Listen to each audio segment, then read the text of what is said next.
الأمهات واقفة قدام الكعبة، لك أن تتخيل واقفة فين؟ واقفة قدام الكعبة وبتدعي على ابنها، تقول أسأل الله ألا يسامحك، وأسأل الله أن يغضب عليك. أنهار أبيض، ده مين اللي بتدعي دي يا عم الشيخ؟ والله العظيم أم من الأمهات تدعي على ابنها وهي واقفة قدام الكعبة. الناس بيحكوا المشهد، بيقولوا إن العشيب جبنها وأمسك في جلبية أمه وعمال يقول لها بالله عليكي سامحيني، بالله عليكي ارضى عني، وهي تزيد في الدعاء تقول الله لا يسامحك وربنا يكون غضبان عليك. المهم الناس التفوا حوالين المرأة، يعني يا أمي بلاش تدعي على ابنك في المكان ده. قالت ما انتوا ما تعرفوش عمل ايه. المهم في النهاية قالوا لابن المرأة، ابن الأم اللي عمال يمسك في جلبية أمه ويطلب منها ان هي تسامحه وهي غضبانة عليه، قالوا له خلاص ادينا السكن اللي والدتك اللي أمك قاعدة فيه واحنا نروح ليها ان شاء الله ونشوف هنعمل معاها ايه. اسمع بعد ما توحد الله. راحوا للأم السكن. ايه يا أمي؟ قالت انا بدعي عليه ليل نهار واقول لربنا يا رب لا تسامحه ويا رب اغضب عليه. قالت لهم وابن الوحيد لا يوجد معي لا بنات ولا صبيان، ما خلفتش غيره. يا الله. قالوا وأي قلب يا أماه، ده ابنك الوحيد كمان. خلي بالك. قالت مات أبوه. بالله عليك تسمع يلا عقب أمك وأبوك، بالله عليك تسمع يلي انت عقل أمك وأبوك، بالله عليك تسمع تعرف أمك عملت ايه علشانك وأبوك تعب قد ايه علشانك.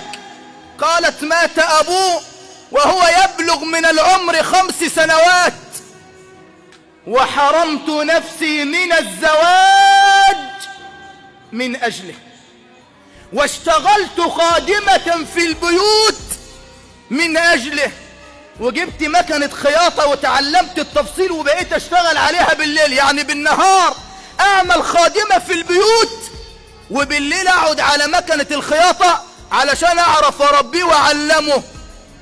وزوجت ابني الوحيد اللي انا بدعي عليه ربنا ليل نهار ده. قالوا ماشي يا امي بتدعي عليه ليه؟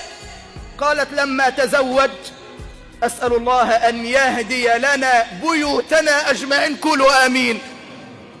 قالت بعد ما زوجت ابني الوحيد ده بدأت مراته امك قالت، امك زادت، امك عادت، امك امك امك. وللأسف كان لا يسمع إلا لزوجته ولا يسمع من أمه، وبالرغم أن أمه اتقت الله عز وجل في زوجته.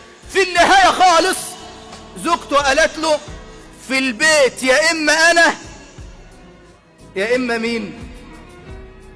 أمك اللي ربتك واللي كبرتك واللي أخذت من صحتها علشان تعطيك العافية، والتي حرمت نفسها من الطعام والشراب حتى تطعمك. يا أمك.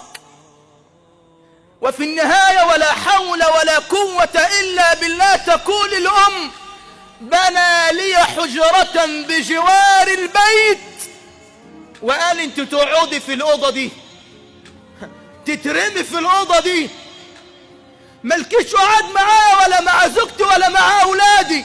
يا نهار أبيض. بالله عليك هي دي أمك؟ ينفع انك تعلي صوتك عليها؟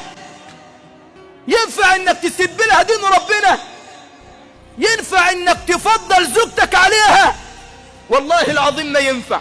حتى قالت الام في يوم من الايام جاء الي ومعه زوجته بعد ان قالت له فعلت امك كذا وكذا وكذا، وانا والله ما فعلت شيء.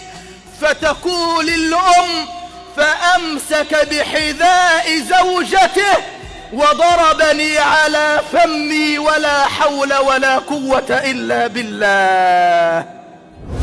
فتقول الام فامسك بحذاء زوجته وضربني على فمي ولا حول ولا قوة الا بالله. وماتت امه وهي غضبانة عليه،